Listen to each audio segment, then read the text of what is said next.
Welcome back. This is Visionary Collectives, and we are on XCSR Towson Student Radio.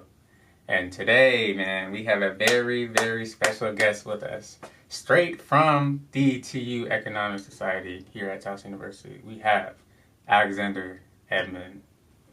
Good afternoon, guys. Happy to be here. Happy to be here with the Visionary Collectives. I'm very happy that he brought me on to, talk about, just kind of the future of kind of economics in the world of finance. Just, happy to be here. Thank you. But how you doing today, man? I'm really good today. It's just been already a pretty productive day. I always like starting off my day early, getting started. Yeah, it's been a good day. How about you? Good, man. Especially because you're here on Visionary Collective, so it's been pretty good. But let's get into it, man. So what sparked your interest in financial markets and, economics? I would say I've always been kind of a fan. Before I even knew what really kind of getting into the world of actually investing, I would say I always had to have a knack for kind of going into something, trying to come out of it better, or kind of investing. Like I remember back in the day, if anybody remembers, during the sports games, they had auctions, and I remember I would kind of go in try and get into the market, try and get out with as little as possible, and try and put it back in. I was always trying to look for where I can be on the up. So I would say when I got to college, I really developed a skill for it, and a little bit before that, especially during COVID, that I really got more in depth into it. I would say it really started during my freshman year when I took a microeconomics course actually with a Dr. Baser actually under the Honors College at Towson. That was a really great course just because I feel like he really brought a new perspective for me for just kind of the word of what could be. Okay. So was it maybe like the course he taught, or how he taught the class that was like, dang, I would love to do this? Or I would say how he taught the class, to be honest. I think he was a really free market guy, and it was kind of funny honestly because he would just kind of be spurring, he'd be spurring a lot. He'd be just talking. But I thought it was really cool because just the way that he kind of envisioned markets and how he thought they should be, and how just the way he taught, I thought was really informative to me, and I really enjoyed it. Okay. And so starting off young as an investor, you are actually a self-employed investor, correct? Yep. For 3 years? 4 years, probably now. Yeah. 4 years. Wow, man. Hey, let's give a round of applause for that. Thank you. So how did you go about doing this self-employed journey? Well, really, I started, COVID happened. I had a lot of time, and I was like, you know what, I see that I have this kind of skill, like I was talking about, and kind of the auction base. And I saw that, things were kind of coming up in terms of stocks. I saw that crypto was kind of popping off. So I was really just curious, to be honest. So I kind of got on YouTube, started doing some research. And then I kind of just started trying it myself, going little by little, kind of maybe investing maybe $1 starting off, and then doing $5. Kind of just investing in small things, and then kind of just grew to what it is now. Yeah. Calm. And so do you think that led you, because you're now the president of the TU Economics Society, do you think that game plan or that prerequisite starting out young kind of helped you now? I mean, I would say yes, definitely it helped me out, and just kind of my experience. I felt like during the economics club and also the investment group for sure, I kind of came with a decent understanding of what I what investing was, and what I enjoyed investing in, what I thought was profitable. But I would also say that there's never too late to start for anyone. Despite coming in early, I would never say that it's never too late to start. Market's always going up. Tell us about that. Market's always going up. What does that mean to you? To me, it means don't view risk as don't view risk as scary. I guess a risk is always going to be something that you have to watch out for and be cautious of. But I would say that in times of crises where things go back down, or things aren't going your way, I would say that you always have to kind of understand that regardless, the majority of the times the market's going to rise back again in the future. So I would say buy the dip. Yeah. Buy the dip. So I've heard people say buy the dip, but what does that mean though? So buy the dip means basically when a stock price falls for this doesn't have to be whether you already own it or if you don't own it yet, but if stock price falls, and if it continuously falls, people believe that, like, like I said, since the market's always going up, that, when it's at the dip, it's got this lowest cost, so that's when you can make your greatest profit. So that's why people think that, you should always, not always, but like, depending on the company, of course, buy the dip. Actually, I need the visionaries to hear this. Explain that again, but tell the camera exactly what you just said. So buying the dip is basically when you are buying into the company at its lowest point and expecting your highest payoff. So if a company were to, like, let's say, go down like maybe 10%, maybe they had like some kind of like their CEO got fired, something bad happened where they took a short loss, and then you believe that they will, bounce back in the future, and that's where you're gonna get your greatest profit. That's calm. Hey, I hope y'all learned from that. I really hope y'all did.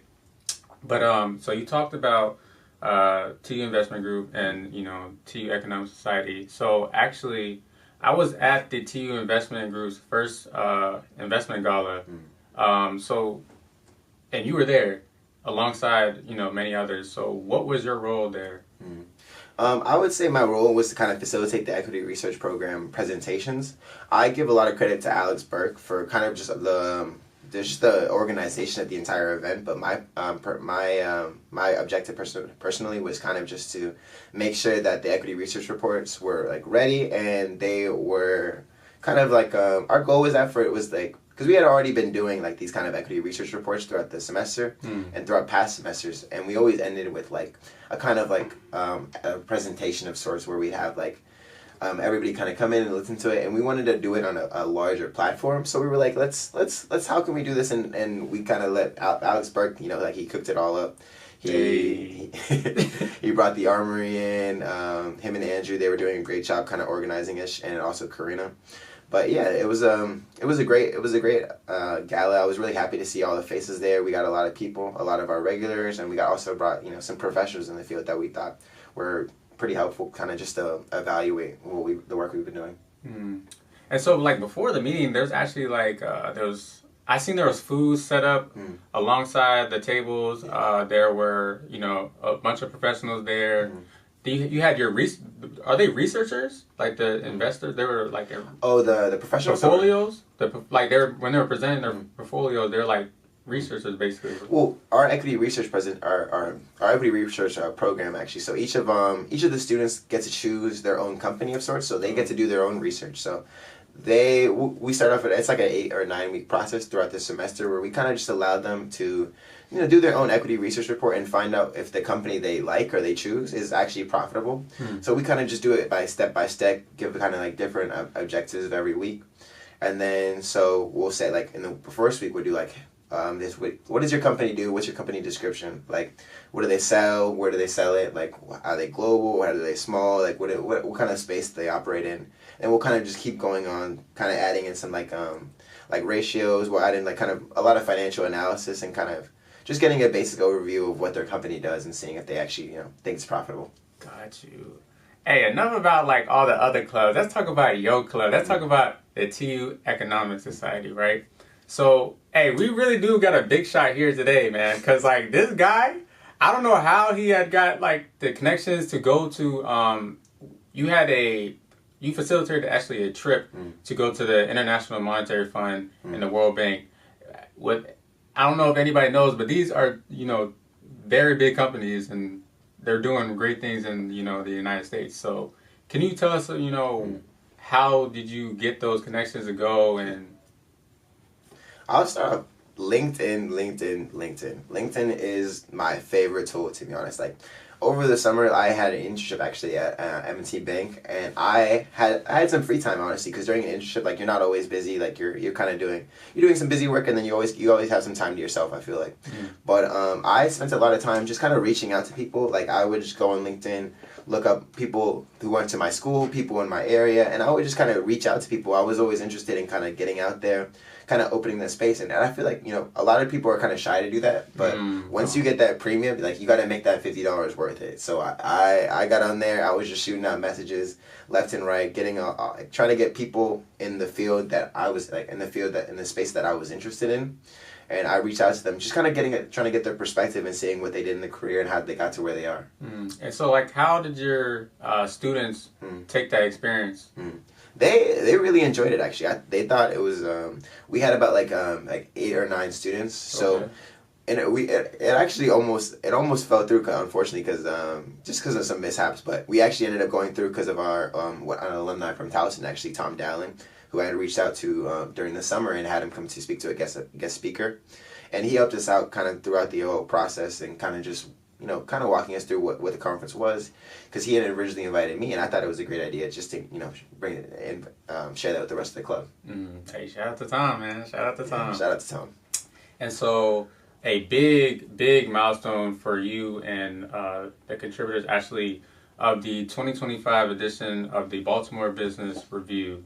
So, let's just dive into the whole world of that. How did you guys even create that, first off? So, big shout out to Niall, actually. He is a portfolio manager over at Blue Point Investment Management in Towson. So, he actually runs it's like a cross between the Towson University professors and the in the CFA Society and his own research firm. So, we got invited to that as the investment group to kind of give our perspective on our portfolio first off, and then kind of we tackled it in a way that each of our board members could kind of tackle their own perspective. Like we had which is our communications director. She tackled something in real estate. We had Maheen do something in kind of like a marketing space involving AI. So yeah, we had everybody kind of tackled their own space, and it kind of just came together as a collective view of finance, because since we're kind of a spread out, I would say, in terms of like career space. And do you think that kind of opened up doors for you? Yeah, I would say for sure. That actually helped me get invited to the CFA Society event in early February. Oh, I think it was late January actually. But with David Rubenstein, the owner of the Oreo, so that helped me get invited to that. And I would say, it's always nice to kind of just like get your name out there more and more. So that got me a LinkedIn post. That got me some connections. Either way, I thought it was a great experience to kind of talk about our portfolio and the growth we made as a club. And a lot of students talk about building a portfolio for sure, right? But this is like one of the, I guess you could say it's like a big impact to your portfolio. So how do you think that students should go about building a portfolio for themselves? I would say, first off, do some research and find your niche. Everybody has something to them that they are interested in and that they know more than other people may. Facts. If you know something about cars, start looking into where can I invest in? Can I invest in Ford? Can I invest in Mazda? What can I invest in as that fits my niche? Everybody's gonna know something that's gonna just benefit you more than I feel like other people. So find your niche. Also, so talking about the CFA Society, can you explain, the CFA Society of Baltimore, can you explain what this organization is? So the CFA Society of Baltimore is a smaller organization of a larger organization called the CFA Society. So they have different groups within every city of the United States. And the CFA program is basically, I actually just registered the other day for my level 1 test in November. But the CFA exam is kind of like a holistic view of kind of finance. So it has different, there's 3 tests to it. There's CFA level 1, level 2, and level 3. And then each of them are kind of trying to tackle like the basic overview of everything you kind of need to know in finance. It's a really great place to start for somebody who's not sure whether they want to get an MBA or whether they want to go straight to college to work. So it's a great path to kind of do out the gate. It's a hard exam to study for, I will say that, but keep going. A lot of people, the pass rate for it is actually only around 30-40%. Dang. So, yeah, it's a hard exam. It's a hard exam for sure, but that just means you got to keep going, keep trying, because if you keep going, you'll get it. Because I've heard that people pass level 1, right? I'm looking on TikToks or Reels and LinkedIn. People are like, okay, I have achieved my level 1, and then when they get to level 2 and level 3, it's you don't really hear about it. Yeah. So is it that hard? Yeah, it gets harder as you go for sure, but I think level 2 is what I've heard is the hardest, and then level 3 actually adds in some writing forms, but it is a difficult exam. I think first one's 30%, second one's 20, 25, and then third one's back up to 40, because once you got that far, you gotta get it. But yeah. Yo, those statistics are crazy. 30-40%, yo. Yeah. Nah. No curve either. No curve? Oh, man.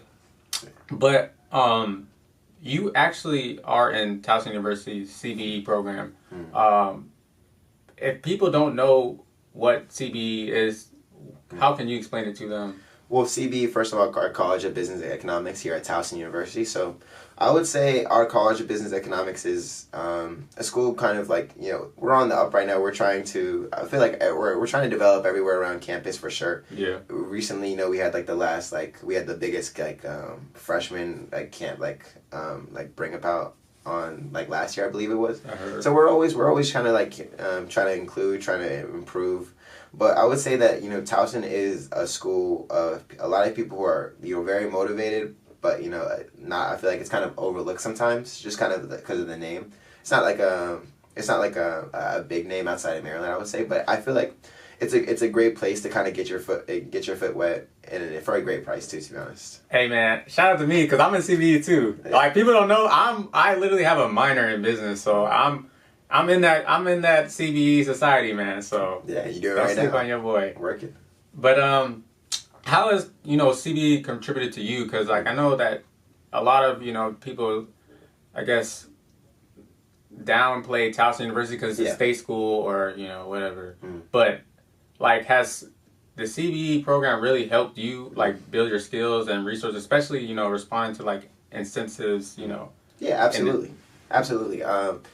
I'll kind of actually go back a little bit. I think I would start kind of coming into before I even applied to school. I actually myself wasn't really Towson. It wasn't actually one of my original choices until I had received a letter kind of saying that I had been pre-accepted. So I was like, okay, cool. So I applied, boom, got in.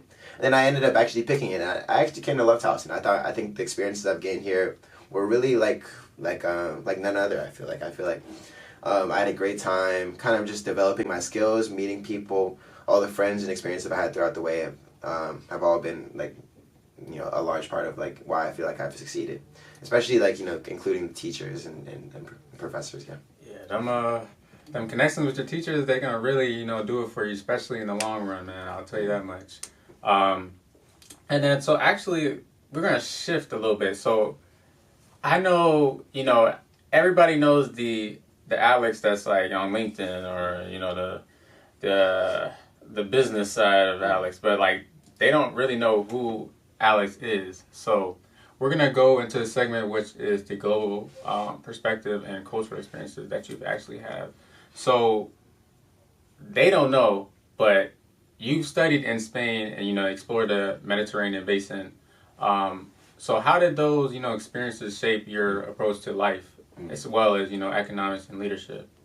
I would say that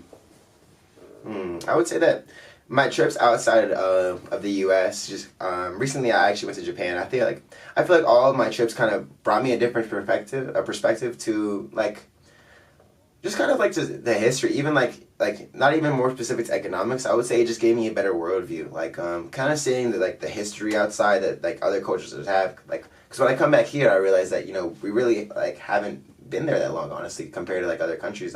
You go to Spain or Japan, you can see things that are millenniums old, like thousands of years old. And I feel like you just get a different perspective, the way other cultures interact and kind of just kind of go about living their daily lives. I feel like is a great experience to have for anybody. Hey, I would definitely say explore. I've done my own share of exploring. Actually, I for the mini semester break, which is our winter break, I went to Scandinavia, the minimalistic approach to marketing in Scandinavia, which I went to Sweden, Norway, and Denmark. Bro, absolutely beautiful. The marketing concept there, learning from lecturers, going the crazy thing is, in Denmark, everybody goes to school, their transportation is by bike. Yeah. Nobody's doing that in the United States. Everybody's by car or Uber or whatever. But especially talking about greenhouse, and conserving energy. Yeah. Bro, that's the way to go, I would say. And yeah, it's the minimalistic approach. You're getting your exercise in, going to and from. It's beautiful. Yeah, I feel like their transportation as a whole is honestly just better. Like I feel like when I gone out there, like you're able to take any city I've been to out there, like the subway systems like very efficient, and not a lot of people are actually like driving cars, and on top of that, like they're also like pretty limited. I feel like in terms of like the EU and like the different like regulations that they have, so they're pretty good on that actually in terms of travel. Like I know, like Japan's, like I did like the rail pass actually. Like it's like something where you could take all the bullet trains and like all the like the metro trains for free, depending on like what system it was, but for sure. But like it was very efficient. It was so clean, and it was amazing. Amazing, man. And so, if you could like choose a country to live in, for the rest, or I could say for the next decade, which country would it be? I think Spain or Japan would be my country of interest. I feel like. Oh man, you're just saying that because you've been there. Though. Yeah, but I'm not gonna lie. It was one of the best countries I've ever experienced, and I feel like Japan has everything for me. To be honest, like it has all of the cultural and historics of it. Mm-hmm. It has snowboarding, which I really enjoyed. The mountains out there I actually went were beautiful. The snow was it was a different texture. My window actually, I literally couldn't even see out. It was literally covered 8 feet. I couldn't see out my window. It was just snow. And it also has like kind of like the developed feel where I would also have I could also thrive in getting a job, working in the world of finance, and still have like a decent living, and I feel like just the space of it is really nice. And so you're well traveled as well. Like you've been to Norway, you've been to Spain. Like what other countries have you been to? I've been to Spain, Norway, Italy, France, England, Japan, Sweden, Finland. Racking them up. Iceland. Yeah. Next is back to Italy though for a senior week trip. Yeah, dope. But like, what do you find enjoy like going to these places? I kind of just enjoy it, like just experiencing their way of life. To be honest, I like to kind of get out there and just kind of throw myself into how they kind of live, and I feel like each country I learn something different, so I have something different to take back, whether that be in the mannerisms, whether that be in just like being like an overall person. Like I've learned in Japan, like honestly how to be a little like cleaner. To be honest, I learned how to be cleaner. I saw like just different things out in different countries, and I felt like it was really great to add that to my bag. And I know a lot of people have hobbies here in the United States, but like for instance, how do you kind of take your hobbies and use them in the other countries that you visit, or I guess not even integrate into their societies, but made that bond with other people through your hobbies. Yeah, I would say that I feel like with all the countries I choose to go to, I have something special about that country that I really want to go for, and then I kind of from that perspective, I kind of add on. Mm-hmm. Like, for instance, when I went to Spain, I'm a huge soccer fan, and I've loved Barcelona since I was a kid. You can find a picture of me probably 5-6 years old wearing a Messi jersey. But I feel like, what? Nah, Messi better. Where's the World Cup? But yeah, I feel like every country I've gone to, I feel like there's one thing about it that really has brought me to it, and then from there I kind of just go on from there. I kind of I feel like I can relate to whatever culture I choose to. I feel like that's also a really good important part of going to another country and going to just different countries in general. Mm-hmm. You learn to connect with so many different people. It's actually a really great a conversational better, I guess. Mm. But it really develops your ability to connect with everybody. So I feel like through that I can have a conversation with anybody anywhere. Got you, man. And so we're gonna make a quick segment break for maybe a minute, and then we're gonna get right back to you guys. And like I said, this is Visionary Collectives, and we are on XCSR Towson Student Radio. All right. Welcome back. This is Visionary Collectives, and we are on XCSR Towson Student Radio. We just came back from a segment break. We were just talking about flights to Thailand, because that's where I'm trying to go right now. And he was giving me some insight on how he goes about traveling. But going back to who Alex is. So philosophies. your most unconventional investments you've ever made, like, how did you go about it? I would say crypto in general. I've invested in a few different kinds of crypto, and I feel like I went about it kind of just doing a lot of research, to be honest, because obviously crypto and the word, like the way it is, it's very like it's risky, and there's a lot to it that comes down to it. Like sometimes someone will post something on like Twitter or X now, I guess. But yeah, someone will post something on Twitter and boom, it goes down, or boom, it goes all the way up. So there's a lot of ups and downs to it. I feel like you have to do a lot of like research before you really jump in.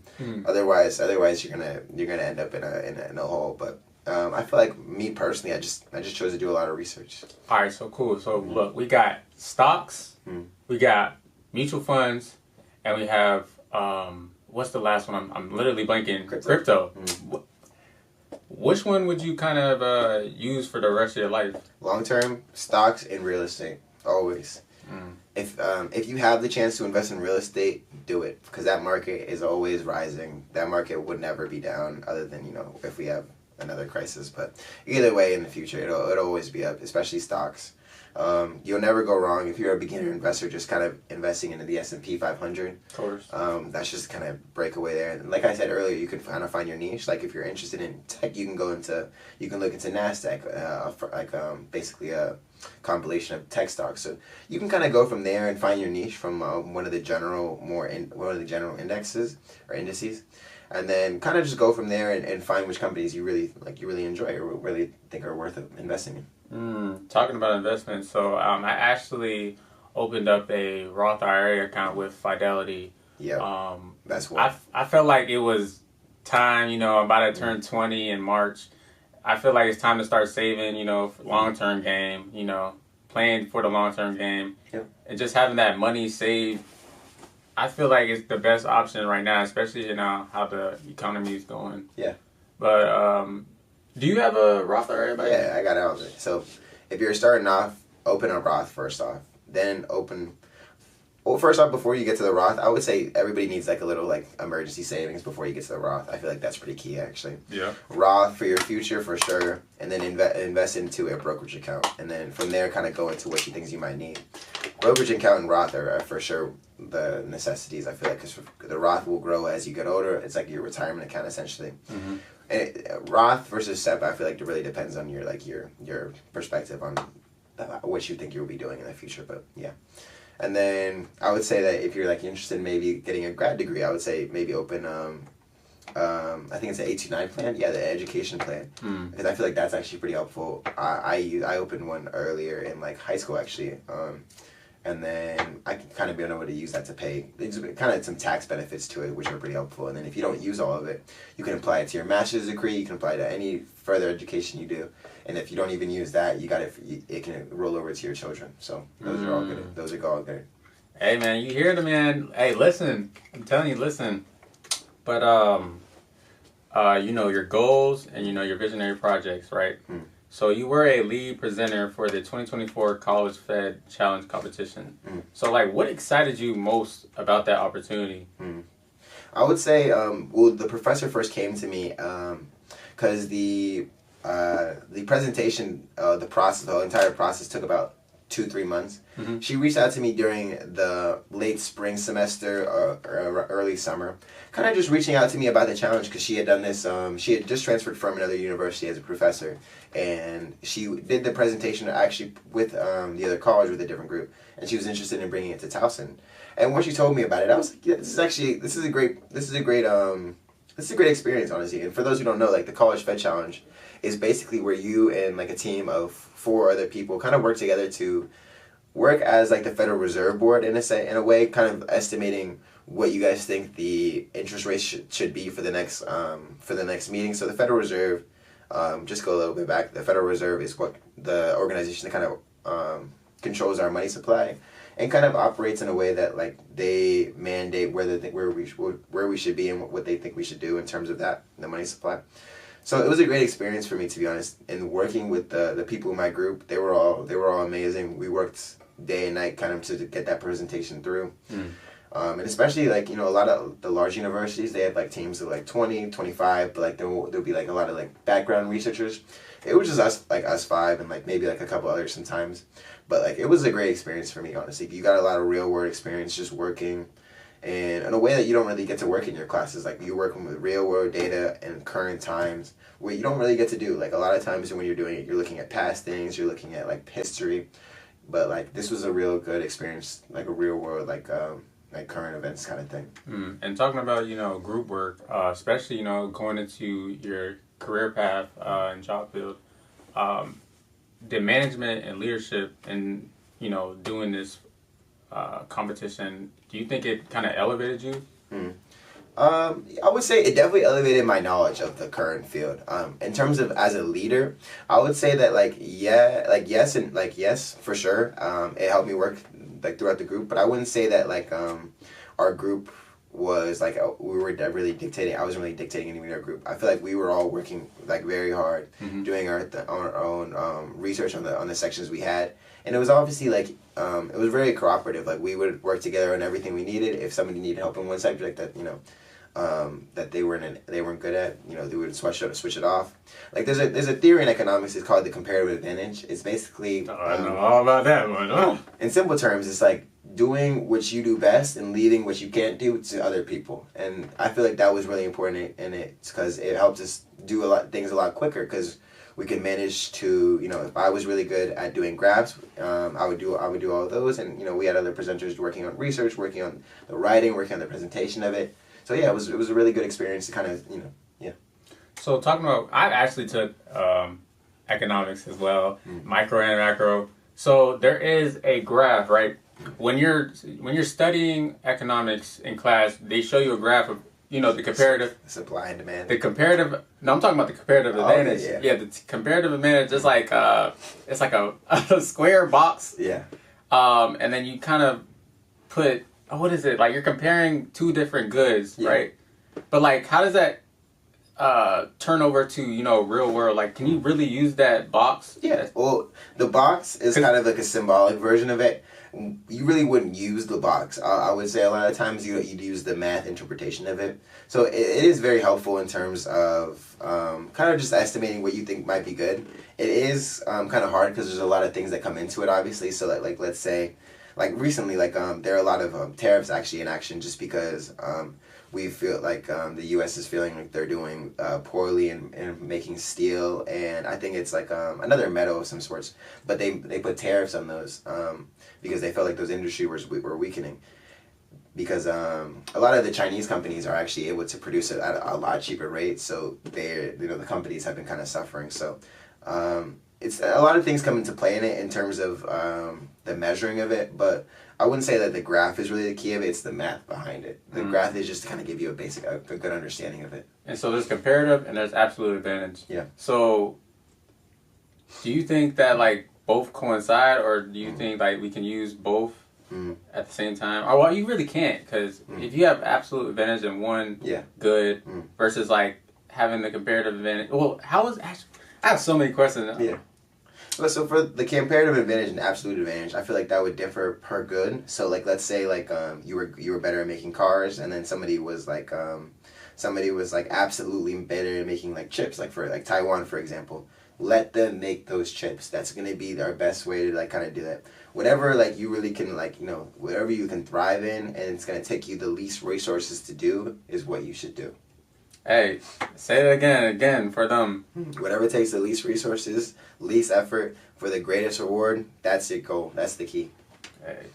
Hey, he's dropping dimes, man. He's dropping dimes, and y'all, I'm telling you, I hope y'all listening. But especially in the financial industry, 5 years from now, what legacy do you hope to build? 5 years from now, hopefully my legacy starting from there. I feel like I got a lot of time. I feel like, but for the first 5 years, I really just want to get out in the field and kind of just start to develop my skills in the real world setting. I want to definitely have that CFA, that level 3 by then. If I don't join that 70%. Okay. But yeah, Yeah, I hope to just kind of get my feet in the ground and start cooking up and start working towards something. I'm for sure trying to get into the asset management, investment management side of things. So I feel like that's where my space is until I feel like later in my career I would love to do something in kind of like the research behind like economic like racial economics, or kind of like doing this like looking at economic disparities between cultures. But for now, for sure, I want to kind of get in the field of finance. And so I'm gonna go into like one of my last segments, right, which is leadership and diversity. So you actually spend your weekends coaching soccer with Coppermine. How has coaching shape your leadership style, and what lessons have you like learned from that field? I would definitely say that like teaching at Coppermine has like, because I'm working with like a lot of times I'm teaching like kids or like ages like it's usually about like 4 to like 12 like 13, and I feel like I've learned that teaching it goes down really to like the fundamentals, like a lot of like it, like obviously the content becomes more advanced as people get older, but there's ways that you can really like fundamentally teach that are really like that will really get people engaged, like for say like the way you can we have a coach at our head coach for Coppermine. I work with him a lot when I'm not teaching my own classes or teaching with my own teams. But I've learned a lot from him to kind of being able to kind of work in a way that like work and teach in a way that people will understand and follow, and then continue to grow as I teach. So like always building them up on blocks, like never making things too simple, but always keeping it on the go and growing. So I would say that's what I've learned. On the go and growing. That's a good take. Hey, I need to really take that advice. But talking about advice, what's the best advice, especially for finance, that you've received? For finance, stay curious. I would just say stay curious. Always trying to look for new opportunities. Never turn down an opportunity. I feel like a lot of times people. I know it's like sometimes hard for people kind of like multitask, like especially in college, like you have a lot going on. But never turn down an opportunity where you can make a connection or where you can grow. Stay curious in a way that like you can continuously look out for new opportunities, reach out to new people, and just kind of like going out and even if it's not in your own career, maybe it's something that you want to like learn more about yourself, whether that be in your own skills, whether that be in maybe like reading something or just like your own personality. Yeah, just stay curious. Stay curious. Hey, curiosity. So, I'm curious. You're actually a part of, I see you're part of bike life. Yeah. You got your little Yamaha. So, how is like, riding bicycles and, well, not even bicycles, motorcycles, sorry. Like, what do you love most about it? I would say the thrill of it. It's kind of like, it's kind of got like it's like the experience that you get on a motorcycle, even though it's dangerous. Yeah, my mom tells me that all the time. But it's a great experience for anyone to have at least one time, to be honest. Like, I feel like the thrill of it that you have on it is nothing like that you have in a car. I'm a big car person too, and that's actually where kind of like my love for like kind of like working with cars, working with engines kind of came from. And then when I got on a bike, everything kind of changed. I'm not gonna lie, like from there I was hooked. It was a great experience. So do you like go to like the events, like the little bike life events, or like any races? Or sometimes I actually am building a bike right now. I'm building a track bike, a Yamaha R6. So I'm working on that right now. I just got it back actually from the shop, and I'm getting some new fairings for it. So I'm working on that. So I go to events, like I'll go to car meets. I'm going to the track this summer for sure. I'll be outside at the reservoir. I just are out and around, honestly. I just enjoy kind of riding. How did you like get into it then? It first started about like it kind of started off as a kind of a fun thing for sure. Like in like early college experience, like I bought a dirt bike, right? And this actually comes into where my kind of like my investment fund came in, right? I bought a dirt bike. I kind of started with that because I knew I wanted to start with motorcycles, but I wanted to start with something small that I wasn't really going to get hurt on for sure. I started with that, and then I ended up going and I traded it, right? I traded it for two motorcycles, right? One dirt bike and then the R6, right? And then from there, I had fun with that. I kind of like maintained it. I kind of improved it. Then I traded the other dirt bike, and I kept the R6 I traded the dirt bike for an E46, which is an older BMW that I really enjoy. And from there, I've kind of just been able to kind of just like trade and get what I enjoy. I feel like it's been a great experience to kind of develop through that. And so like building these bikes, you know, and working on and repairing. So like, is it time consuming? Because I know that you have to watch like YouTube videos and like. Yeah, it's time consuming. You're definitely sitting in the garage a couple times watching your phone on YouTube. Like, what the heck did I just do? So it's always a process though. To be honest, like you just get your boy or something. You guys go out there and you just start working. Like even if like you there's if you take a step back, you can always keep going and take a step forward. So like don't get yourself down too much if you like you try and fix something in your bike and it doesn't work anymore, because you can get it back. So if I was to get a bike, how would I go about getting one actually? I would say depending on what you want to do. First off, you have to kind of you kind of have to determine what kind of riding style you want to do. I'd say, like, do you want to be like a calmer rider? Do you want to kind of just cruise? Do you want to maybe try to be a little faster, trying to go through some corners, some curves? Do you want to be fast in a straight line? So I would say find whatever like you're interested in terms of that. And then from there, my favorite place is Facebook Marketplace, to be honest. No. Yeah, I like Facebook Marketplace? Yeah, I'm not gonna lie, you can find some great deals and find some like great things actually. Like a lot of times, like even like everything else too, to be honest. Like, cause like I feel like depending what I want, for sure. Like if I want maybe a newer bike, I'll get it like maybe I'll get like from like a dealership or something. But a lot of times, them fees aren't hitting. So I like to go on Facebook Marketplace, kind of find a good deal and see what I can work on, because I can always get a bike and kind of improve it from where it is. Even if like if it's not in the best shape, I can just flip it. So like, can you lowball on Facebook Marketplace? Yeah, huge lowballing. Yeah, so I'll go on Facebook Marketplace, find something I like, and be like, hey, give him that price. If he doesn't respond, I go to the next one. It's fine.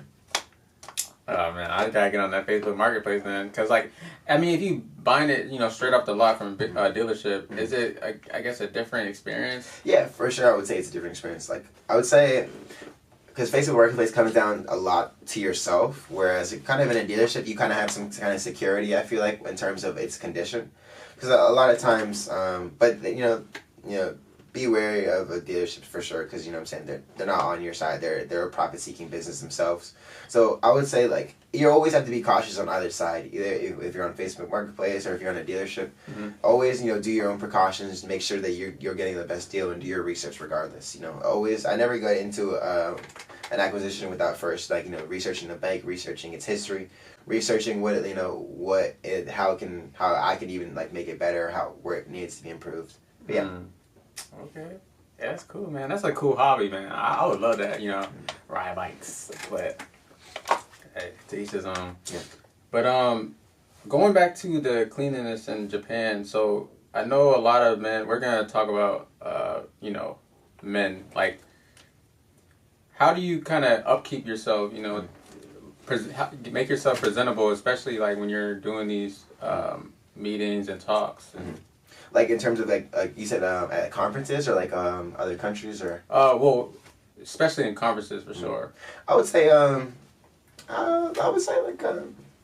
find a nice suit, But what does Alex do though? What do I do? Yeah. Like before an event? Yeah. Let's see. Like I get ready, get a nice fit, feel like look at my closet, see what I'm feeling for the event. Always dress for the occasion or a little bit higher. Try and be at that level or a little bit better. And then from there, kind of just soak it in, feel that confidence, and get ready. Yeah. Hey, you got like a favorite color that you like to put on? I do put a lot of navy blue or black. Blue. Those are probably my favorites. Okay. I like the little I like the darker shades. Yeah. I don't know why. Like the blacks. I have a dark blue suit, but I've never tried like the loud colors. Yeah. No, I don't think I'm a loud color kind of person. Like I've seen, I remember this one guy came to prom or something in like this pink suit. Oh, and I was like, you're clean for sure. Like, but I don't think I could wear it. But it just wasn't my style. I'm not like really like a loud color. Like I know like some people like maybe like some lime or something. But I feel like I'm just something like I've seen people in interesting suit colors actually, but I feel like I'm more of like a solid pattern, like kind of like calm. Like I wear like a navy blue, a gray, maybe even like a brown. I'm really big into earth tones too, for sure. I love the like that kind of wave. Okay. Hey, well, thank you again for coming on my show. This is Visionary Collective. Hold on. First off, round of applause for Alex, man, especially for coming on here, telling his story, with, TU Economics Society. We really appreciate you at XCSR, Towson University, for, coming on here and telling the world what you have to offer. Is there any lasting, things you do want to say to, the visionaries? Well, first of all, thank you guys for having me. I'm really happy to be on this radio show. It's been a great experience. I would say for last thoughts, just keep working hard, stay curious, always look for new opportunities. Yeah. Hey, well, thank you everybody for joining in and listening to his story, and this is Visionary Collective signing out. Thank you.